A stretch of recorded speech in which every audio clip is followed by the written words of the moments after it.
I'm Victoria, welcome to my channel. So last month I participated in my very first readathon.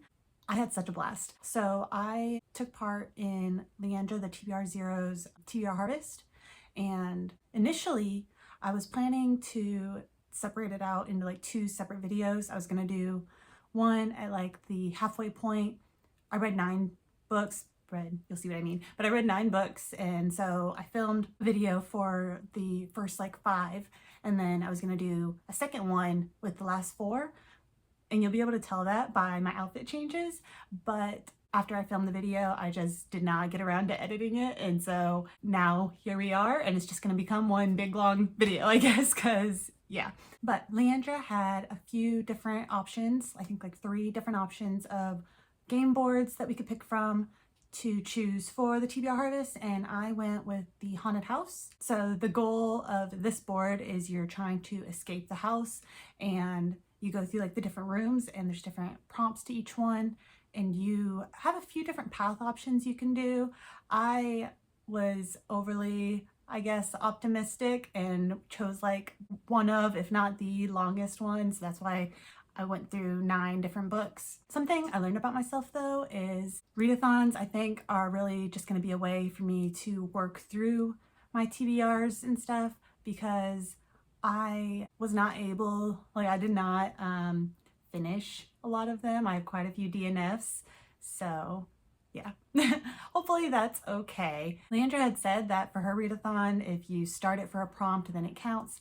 I felt bad doing that, so I think the lowest percentage that I got through and still counted it, I think one was like 45%, but I tried to do it like I had to at least make it to half or further. There was definitely some where like I tried it out and just after a few minutes I DNF'd it and then just tried to find another option that fit that prompt. But anyways, let's go ahead and get started. So starting in the attic, the prompt that this one has, it says that it needs to fulfill a prompt of another readathon. I chose the Love in the Night readathon that Booktubers created. All I had to do for it was to read a paranormal romance. So it was simple enough for me to find one, or at least it should have been. I actually ended up DNFing, I think like 7 paranormal romances before I landed on the one that I ended up finishing for this prompt. And that is Cold Hearted by Heather Greer. It's the first in the Tooth and Claw series. I had a pretty good time with this book, and I do think I'll get around to picking up the next one in the series. However, nothing really stood out to me. I also saw a lot of similarities between this one and The Hunt, I think, by Z.W. Taylor. Not in all ways, like there's definitely like differences and stuff, but there was just some things that reminded me of each other. Although I actually don't remember their names, the 2 main characters.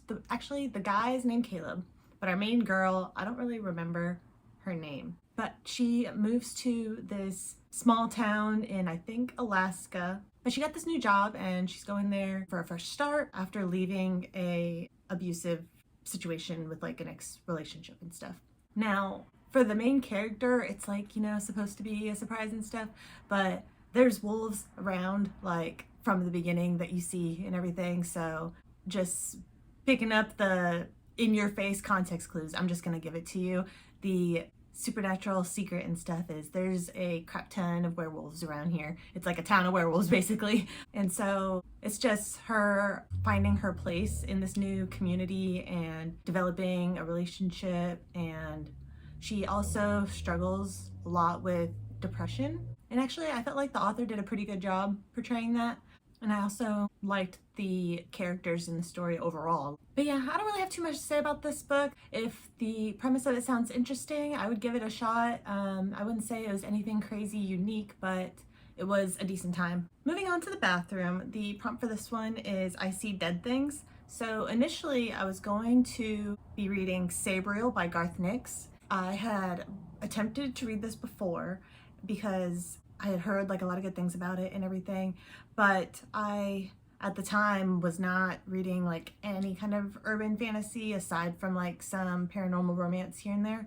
So when it started talking about like the guns in it, my mind was like, no, guns aren't in fantasy, you know? And so I just wasn't having it. But since I have started to read a little bit more urban fantasy, and Sabriel is like basically a classic, I figured this would be like the perfect opportunity to give it another shot.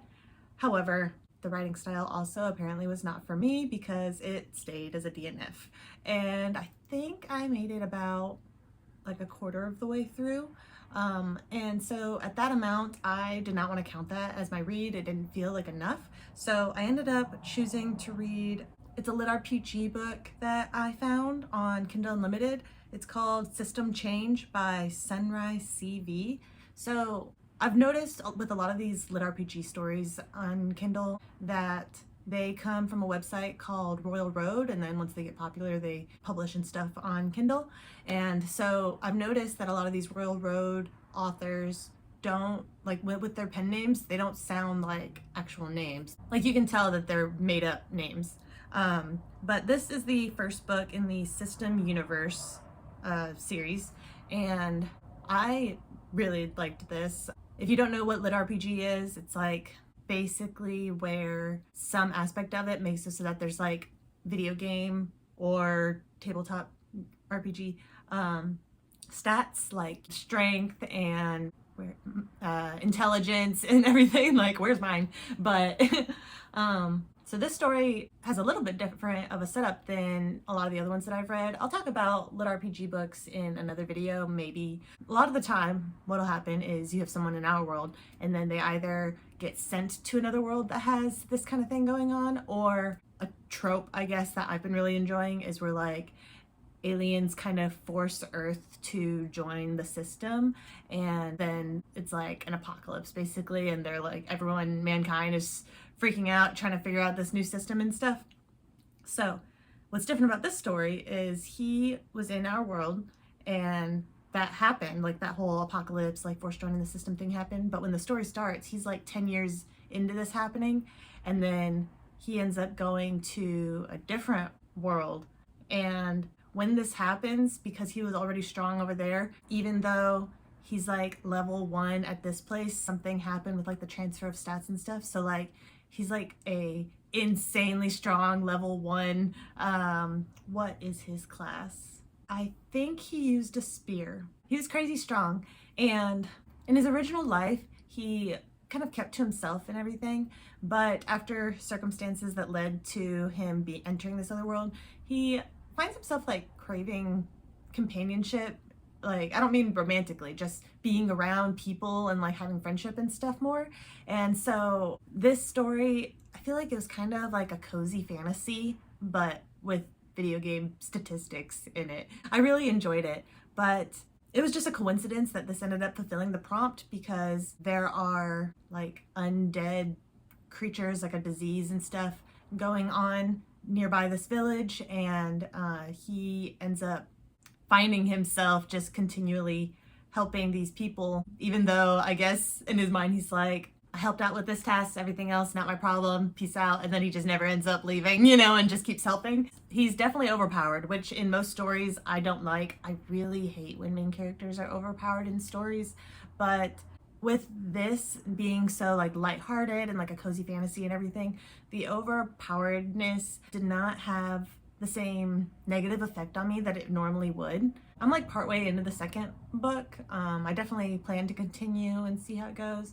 I would definitely recommend it. For honestly, if you're new, like haven't read any lit RPG, I would probably recommend it as like a good intro, because it's not super intense like how some other ones are, but it still is like actiony and stuff. So, and maintains the lit RPG vibes, I guess. There's been a couple that I've read that are trying something new and they're interesting, but if you're looking to get an overall feel for the subgenre, I probably wouldn't recommend those. So this maintains like those traditional things that maybe you would be looking for going into the genre. So next, going into the library, it said that to pick a biblio story. When I first read this, I was so confused. I was like a bibliography, but no, it just means like a book that is book related. For this pick, I was very nervous because I decided to go with The Book of Night by Holly Black, and I'm sure you know, but if you don't know, there's a lot of mixed feelings about the Book of Night, especially from people who loved her YA stuff.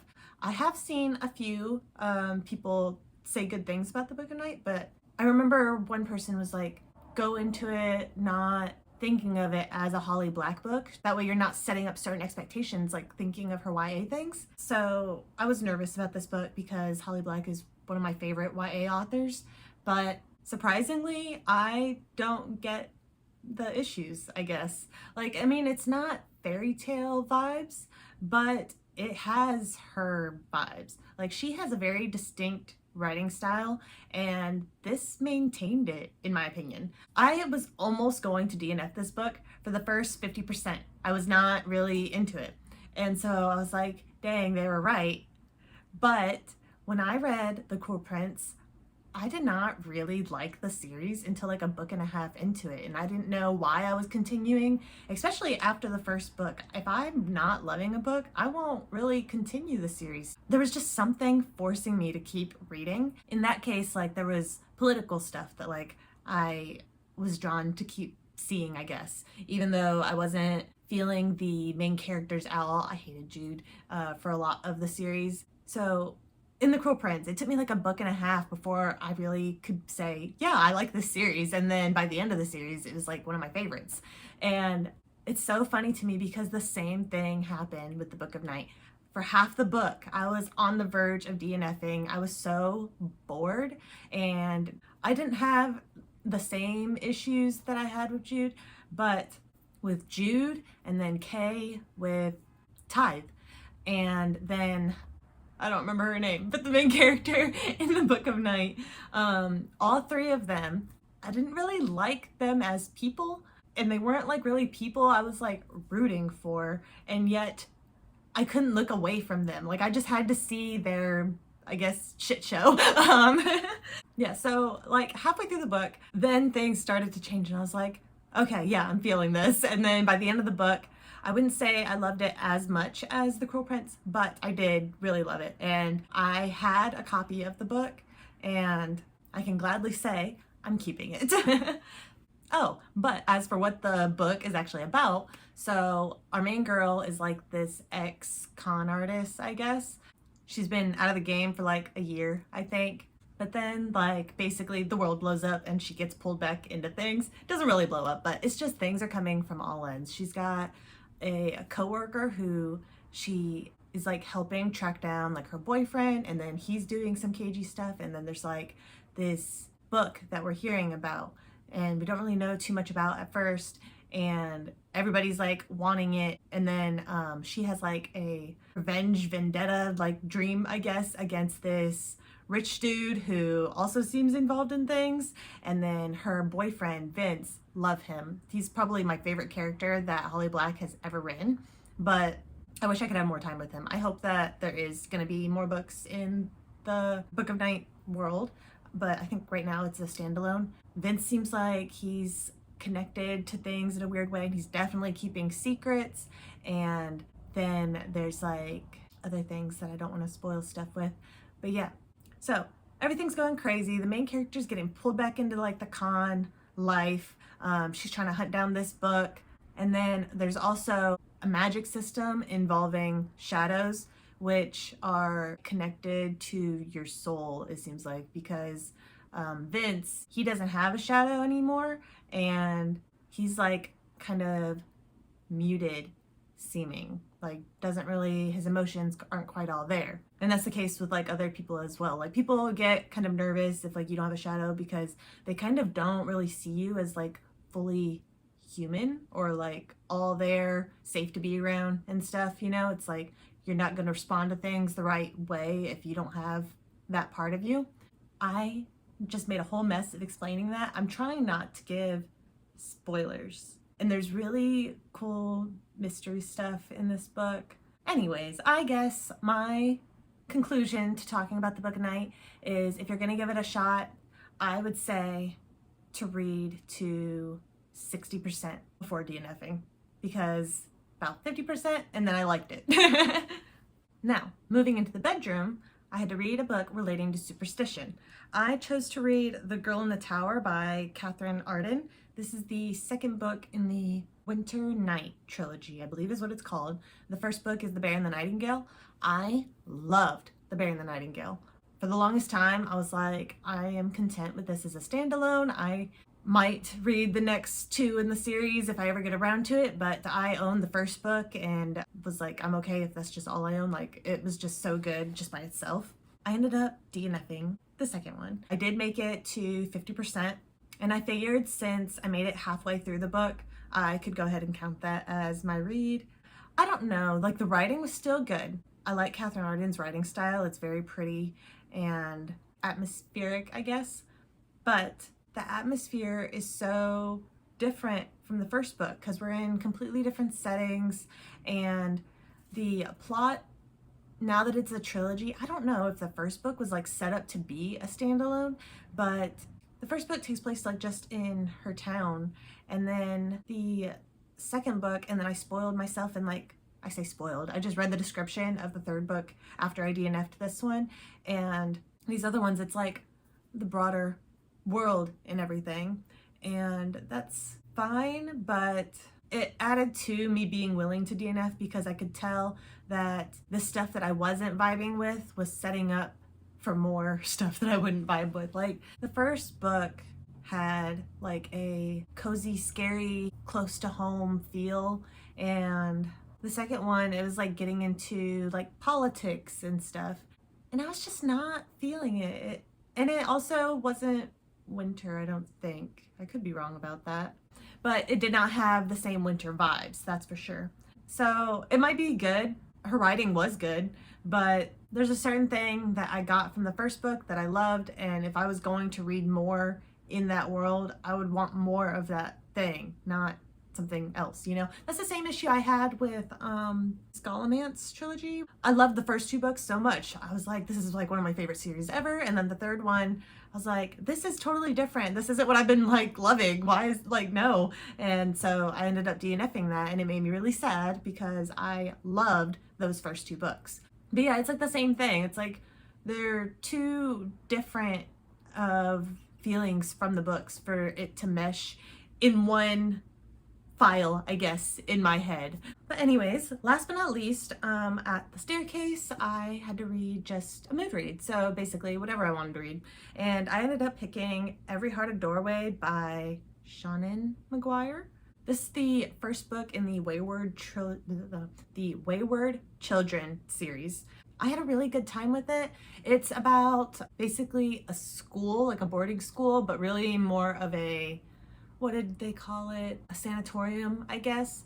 And it's where parents send their kids in hopes that they'll like get fixed and like go back to being normal, because after they have disappeared for a while, like gone missing and stuff, they come back and they're like talking all crazy and like talking about going to these magical places and stuff.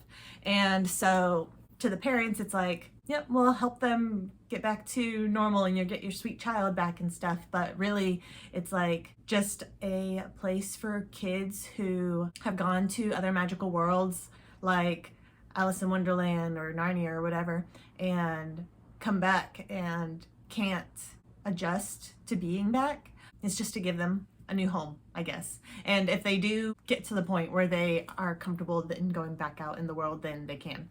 I love that premise, just having like a bunch of kids who don't feel at home, I guess, at home. But I really liked just seeing all these like quirky kids just have a place to feel at home and everything. Our main character was in basically like an underworld with like, I almost said persimmons, pomegranates and stuff. And she had to spend a lot of time in this world like being as still as like a statue. And so like she used to be, I think she was there for like 6 months, if I can remember correctly, but she used to be like bubbly and wear a lot of rainbow colors and stuff, but now she just wears black and white, aside from a pomegranate hair ribbon, I think. And she will like reflexively like freeze up during things out of habit. And I really liked her personality. The only thing though is she is a little distant, I guess. So I feel like there is a distance between you and like what's going on in the story just a little bit, but not to like an extreme where you're not invested in things. But the big thing that's going on is shortly after she gets to the school, people start showing up dead, and so they're like, so is there a serial killer hiding around here or among us and stuff? And so it's a murder mystery. When I first picked up this book, I thought it was a children's book because they're really short, and just, I guess, a bias of thinking it's like kind of fairy tale-esque and it being short, so I was like, it's probably like a middle grade story. But no, these characters, well, the school hosts like a wide age range, but the main character is like done with high school, or at least is in high school. But yeah, I was kind of surprised when I saw that, and I'm glad. Like, it had a certain like mood to things that, with her being the age she is, felt like a little bit dark. I do think I'll continue this series, at least for the second one, but I'm not sure I'll end up sticking with it, because when I looked up the second one on Libby, I did see that it's kind of like a variety of adventures. It's not like a solid storyline looking thing where you're like following the same people and like have a clear overarching plot and everything. I think some of the books follow like other characters that we don't know yet and stuff, and I'm pickier with those kinds of series. So I guess we'll just have to see how that ends up going for me. Hi again, Present Day Me is back, and we are now on the theater room. So for this one, the prompt is to either do a book to film option or one that is movie related. For this one, I did a book to film option. So I went with A Good Girl's Guide to Murder by Holly Jackson. This is definitely something that was out of my comfort zone, with it being very contemporary, and it's also like a murder mystery. It follows this girl named Pip, who in her town, everybody knows about this murder case that happened where it's believed that the like most popular girl in school was murdered by her boyfriend, who then committed suicide. But our main character Pip knew the guy and is adamantly like held on to her belief that there's no way that he could have done it. So when she gets the opportunity for a class assignment to do her own like investigative work, she decides that she's going to try to prove that this guy was innocent. This one was a DNF for me. I got pretty far into it though. I want to say like 65-70% of the way through. I could have just powered through and finished it, because I do see why it's a well-loved series. I was having a decent time and I could like appreciate the good things about it, I guess. Just the genre of the book itself just really did not suit my reading taste. With one being contemporary, I have a much harder time staying invested in contemporary stuff. And then just the whole murder mystery aspect of it. Sometimes I find that kind of stuff like interesting for a little bit, but then I start getting like, okay, so now who do we need to interview or whatever, you know? It gets boring easily for me. And that's nothing to do with the book itself. I think it is a book that I would recommend to others. For sure, if I heard someone say like, I like YA books and I like reading mysteries, that would definitely be something that put in my head like, seems to be a well done one that maybe you would like, but it is definitely YA, so I don't think it would be one that I would recommend to like adult mystery readers if they were like weary of it being too young. I think it does have a young feeling. Hi, Soju. But yeah, so it got to a point where I was like, why continue it if I'm not loving it? And with it being a readathon, it's just for my personal enjoyment and like setting mini goals for myself for reading. So I didn't really feel like there was a need to push through like how I might have for something more formal, I guess. Which I guess would be why for the 7th prompt, I also have a DNF. So the 7th prompt, we are in the seance room now, and that is supernatural vibes. It's my cat playing. And so for supernatural vibes, I went with the Southern Book Club's Guide to Slaying Vampires by Grady Hendrix. I started off feeling really optimistic about this book. It's just about like a suburban neighborhood book club, and there's a lot of like community vibes, like just building friendships and the support that the community gives to each other and everything. I really liked that aspect of it. And then they start to suspect this new guy into the neighborhood of being a vampire, and it's just things going from there. I did not finish the book, so I don't know how it ends. But I really had like two issues, I guess, with this book. The first is I've noticed with some other books that I've tried out in the past as well, but I feel like suburban fantasy horror is like a specific niche that seems to love like going really slow. I don't really know why that's such a common thing. Maybe it's supposed to like go along with like the mundanity, is that the right word, of everyday life that is suburbia, you know? But that is something I've seen before, and that's an issue I had with this book as well. And then the second thing was like, so this is a fantasy horror, right? And the first scary thing that I can remember that happened in this book was like yeah, it was just scary, but it was also gross. I wanted to like gag while reading a scene that happened in this book, and with that being the first kind of scary thing to happen, it I guess made me worried that this is just going to be like the vibe of the book. And so unintentionally, like I wasn't purposefully thinking like this, but I could just feel my excitement towards like what's going to happen in the future just drop after reading that scene. I did see like some potential for me to enjoy other stuff by this author though, with the writing style and stuff, so I'm open to other Grady Hendrix things, but this one just didn't work for me. Next we have Another Staircase, and this one the prompt is just that it needs to be under 300 pages. So I read The Princess and the Goblin by George MacDonald.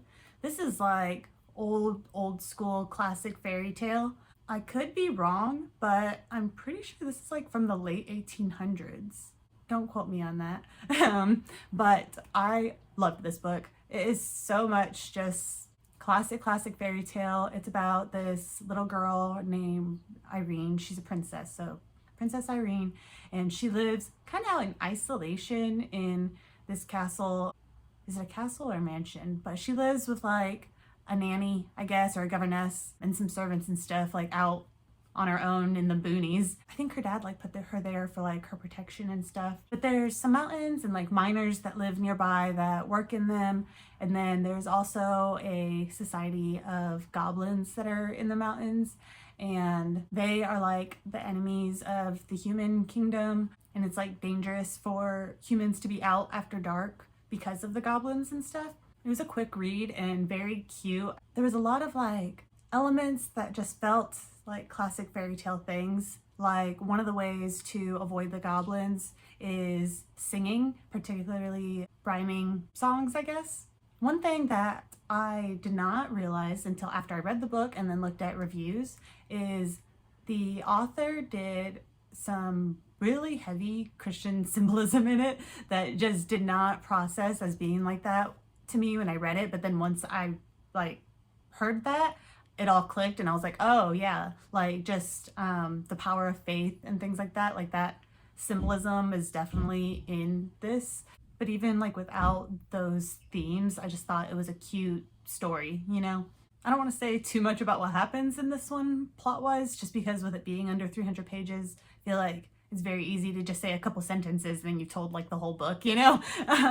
But last but not least, we have Made It Into the Kitchen, and this one, the prompt for it is it just needed to have food on the cover. And so I ended up going with This Vicious Grace by Emily Feed. This was actually a reread for me. I read this last year, I think. It might have been the year before, but I think last year. And it was enjoyable, but not like loved when I read it the first time. And I was trying to decide if I wanted to continue on and read the second book in the duology, but it had been so long that I felt like I needed to reread the first book if I was going to read the second. So I decided to pick that up, and I'm not going to be continuing. I did finish this book, although I was running like really to the end of the line, like last minute, trying to get this last book prompt in before the end of the month. And I ended the month with having like 30 minutes left of reading. So technically I finished this book on November 1st, but I'm gonna count it because that's like 99% done. So like when it was still October, you know, so it counts in my mind. There were some aspects of the story that I liked, but overall it felt kind of generic, I guess, to me. But I have noticed that I struggle with like the romantasy subgenre.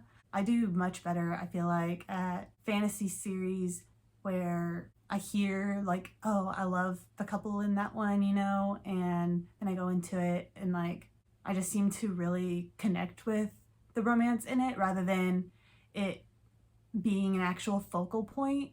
I feel like a lot of the books where the romance is like the purpose of the story, they don't quite work for me for some reason. I've had a couple that they do, but it's much more difficult for me to find ones that are like really good for me, I guess. I don't know. But This Vicious Grace is about this girl who is what's called a fenestra, which is like a magical savior, I guess. Like so there's going to be like I almost said a flood of monsters, but like a swarm of monsters that come to attack the different islands and stuff of people, and they all have like a fenestra who has magical abilities that are supposed to make it so that way she can defeat the monsters and save everyone, but their abilities are like enhancers. So she doesn't really have any actual magic of her own. She works off of the magic of these other people with magic. What are they called? Well, other people's magic. She's supposed to have one that she marries and they're like her partner, and then she can like amplify their magic to defeat the monsters, and that's what it's supposed to be. But instead, for some reason, every time she's like had one, she's had 3 at the beginning of the book, I think. And when she tries working with their magic and stuff, they end up dying. So now people are starting to like doubt her legitimacy and stuff. And so she has to not only find out who her next person is going to be that will be like her partner, she has to figure out what's going on with her magic and why she seems like unable to do what she needs to do. And then also she needs some protection because it seems like people are after her. So she ends up hiring this criminal dude that she finds that is really good at fighting and gets him to be like her bodyguard to last until she has her new husband, I guess, or wife. Like they have it's not really like a romantic marriage, although I think it ends up becoming that for pretty much everyone like in the past, but it's just they're like a partnership to save the world together, I guess. But there was aspects of this that I liked. I liked the love interest personality pretty well.